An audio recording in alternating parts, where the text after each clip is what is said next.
Hello বন্ধুরা, M job bank YouTube চ্যানেলে আরো একবার স্বাগত। আজকের এই ভিডিওতে আলোচনা করব পশ্চিমবঙ্গে অত্যন্ত একটি গুরুত্বপূর্ণ চাকরি বিজ্ঞপ্তি সম্পর্কে, যেটা হচ্ছে কলকাতা পুলিশে কনস্টেবল অ্যান্ড লেডি কনস্টেবল নতুন নিয়োগের বিজ্ঞপ্তি প্রকাশিত করা হয়েছে, যেখানে মোট ভ্যাকান্সি সংখ্যা 3734টারও বেশি। এখানে 10 পাস অর্থাৎ মাধ্যমিক পাস কোয়ালিফিকেশন থাকলে ছেলে ও মেয়ে উভয় আবেদন করতে পারবে। পুরোপুরি পার্মানেন্ট ও সরকারিভাবে নিয়োগ করা হচ্ছে। 8 থেকে 30 বছরের মধ্যে সবাই এলিজিবেল। কলকাতা পুলিশের নতুন নিয়োগের বিজ্ঞপ্তি এটা। এক এক করে সমস্ত বিষয় নিয়ে আলোচনা করব। কারা কারা এখানে আবেদন করতে পারবে, কিভাবে আবেদন করবে, সব থেকে গুরুত্বপূর্ণ লাস্ট ডেট কবে কি রয়েছে, সেটা সিলেকশন প্রসেস এবং এক্সাম প্যাটার্ন, স্যালারি, সমস্ত বিষয় নিয়ে এক এক করে ধীরে ধীরে আলোচনা করব। সুতরাং ভিডিও একটু না করে সম্পূর্ণ দেখবে। আর এরকম গুরুত্বপূর্ণ চাকরির খবরগুলো সময় পেতে হলে চ্যানেল সাবস্ক্রাইব করে রাখো। এখান থেকে তোমরা নিয়মিত সময় মতো পশ্চিমবঙ্গের পাশাপাশি কেন্দ্র সরকারের সমস্ত গুরুত্বপূর্ণ চাকরির খবরগুলো সময় মতো পেয়ে যাবে। ওয়েস্ট বেঙ্গল পুলিশ রিক্রুটমেন্ট বোর্ডের তরফ থেকে যে বিজ্ঞপ্তি প্রকাশিত করেছে ডাউনলোড করলাম আমরা। এখানে এখানে কোন পোস্টে নিয়োগটা করা হচ্ছে, কনস্টেবল এন্ড লেডি কনস্টেবল নিয়োগ করা হচ্ছে কলকাতা পুলিশে। তো সর্বপ্রথম আমরা দেখে নিই এখানে এলিজিবিলিটি ক্রাইটেরিয়া কি রয়েছে এখানে। তো এখানে অবশ্যই কিন্তু ভারতবর্ষের বাসিন্দা হতে হবে, 1 নম্বর। 2 নম্বর হচ্ছে এজ কি লাগছে এখানে। এখানে অবশ্যই কিন্তু 18 থেকে 30 বছরের মধ্যে হতে হবে এবং বয়স যে হিসাবটা করতে হবে 1/1/2024 অনুযায়ী 18 থেকে 30 বছরের মধ্যে হতে হবে। এবং যারা এসটি এবং এসসি যারা 5 বছরের ছাড় পেয়ে যাবে, এবং ওবিসি যারা আছে তারা এখানে 3 বছর ছাড় পেয়ে যাবে, এবং যারা সিভিক ভলান্টিয়ার্স আছে তারা কিন্তু এখানে 5 বছর ছাড়টা এখানে পেয়ে যাবে। এরপরে আসি এডুকেশন কোয়ালিফিকেশন। এখানে মাধ্যমিক পাস করতে হবে West Bengal board of secondary education আর ইকুইভ্যালেন্ট বোর্ড থেকে কিন্তু মাধ্যমিক পাস করতে হবে, তবে কিন্তু আবেদনটা করতে পারবে এখানে। আর এছাড়া ল্যাঙ্গুয়েজ কি আছে এখানে, এখানে অবশ্যই কিন্তু ক্যান্ডিডেটকে বাংলা পড়তে লিখতে এবং বলতে জানতে হবে। তো এই সমস্ত এলিজিবিলিটি ক্রাইটেরিয়া রয়েছে, এগুলো থাকলে কিন্তু আবেদনটা করতে পারবে। এবার দেখে নাও কবে থেকে আবেদন শুরু হচ্ছে এবং কত তারিখে লাস্ট ডেট রয়েছে এখানে। Application window for submitting application through online mode only will remain operative for the period 1/3/2024 to 29/3/2024। অর্থাৎ এখানে কিন্তু একমাত্র অনলাইনে আবেদন করতে পারবে। 1/3/2024 তারিখ থেকে আবেদন অলরেডি শুরু হয়ে গেছে এবং আবেদন চলবে 29 মার্চ 2024 তারিখে। অবশ্যই কিন্তু এই নির্দিষ্ট টাইমের মধ্যে কিন্তু পুরোপুরি আবেদনটা কমপ্লিট করবে।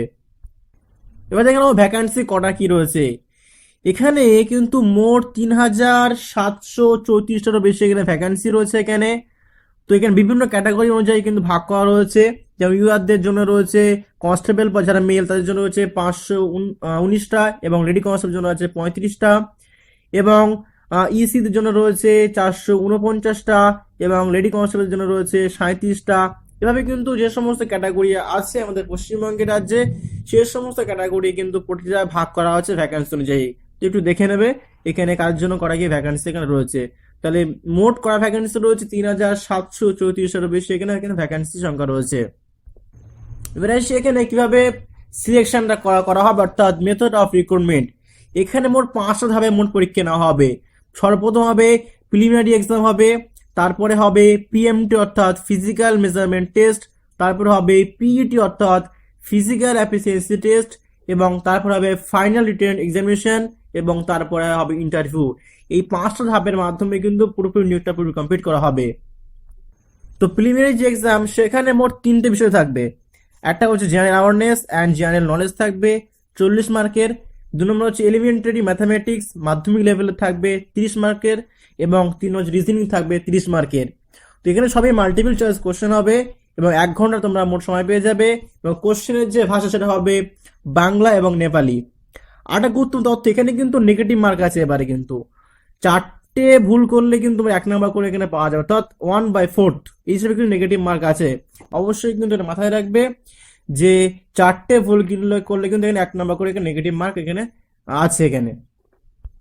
আর ফাইনাল রিটেন এক্সামিনেশন হবে, সেখানে কিন্তু মোট 25 নম্বরের পরীক্ষা হবে। তার মধ্যে প্রথম থাকবে general awareness and general knowledge থাকবে 25 নম্বরের। 2 নম্বর হচ্ছে ইংলিশ থাকবে 10 নম্বরের, এবং সি থাকছে ম্যাথামেটিক্স থাকবে 25 নম্বরের, এবং ডি থাকবে রিজনিং থাকবে 25 নম্বরের। এখানেই কিন্তু মাল্টিপল চয়েস কোশ্চেন হবে এখানে। এখানেও তোমরা 1 ঘন্টা সময় পেয়ে যাবে, এবং কোশ্চেনের যে ভাষা সেটা হবে বাংলা এবং নেপালি। আর এখানে কিন্তু নেগেটিভ মার্ক রয়েছে একই, 4টে ভুল করলে 1 নম্বর করে এখানে নেগেটিভ মার্ক এখানে রয়েছে। আর ইন্টারভিউতে থাকবে 15 নম্বর। তো এই প্রথমে হচ্ছে প্রিলিমিনারি এক্সাম হবে, তারপরে পিএমটি এবং পিটি এবং ফাইনাল এক্সামিনেশন পাস করার পরে কিন্তু ইন্টারভিউতে ডাকা হবে। এই ইন্টারভিউতে কিন্তু 15 নম্বর থাকবে। তো এই সমস্ত ধাপের মাধ্যমে কিন্তু এখানে নিয়োগটা পুরোপুরি কমপ্লিট করা হবে। এবার দেখে নাও অ্যাপ্লিকেশন ফি এখানে কত কি লাগছে। এখানে যারা শিডিউল কাস্ট এবং শিডিউল ট্রিব আছো তাদের কিন্তু এখানে কোনো আবেদন ফি লাগছে না, শুধুমাত্র প্রসেসিং ফি আছে 20 টাকা করে। বা বাদ বাকি যে সমস্ত ক্যাটাগরি আছো তাদের কিন্তু 170 টাকা করে মোট এখানে পেমেন্টটা করতে হবে। এর মধ্যে 150 টাকা হচ্ছে অ্যাপ্লিকেশন ফি এবং 20 টাকা হচ্ছে প্রসেসিং ফি। মোট হচ্ছে 170 টাকা হচ্ছে এখানে শিডিউল ট্রিপ এবং শিডিউল কাস্ট বাদে। বাদ বাকি যে সমস্ত ক্যাটাগরি আছো তাদের কিন্তু এই অ্যামাউন্টটা কিন্তু পে করতে হবে অ্যাপ্লিকেশন করার জন্য। এবার দেখে নাও কিভাবে আবেদন করবে। Application will be able to submit their application using the website of West Bengal Police Recruitment Board. West Bengal recruitment বোর্ডের যে অফিসিয়াল ওয়েবসাইট বা কলকাতা পুলিশের যে অফিসিয়াল ওয়েবসাইট আছে সেই অফিসিয়াল ওয়েবসাইটে গিয়ে কিন্তু আবেদনটা এখানে করতে পারবে।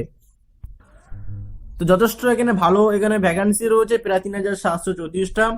তো যারা আবেদন করবে অবশ্যই মনে রাখবে 29/3/2024 লাস্ট রয়েছে। অবশ্যই কিন্তু এই নির্দিষ্ট টাইমের মধ্যে কিন্তু আবেদনটা পুরোপুরি কমপ্লিট করবে। আর যদি কোনো কিছু ডাউট থাকে বা জিজ্ঞাসা করা থাকে অবশ্যই কিন্তু আমি কমেন্ট বক্সে জানাবে। সুস্থ থেকো, ভালো থেকো।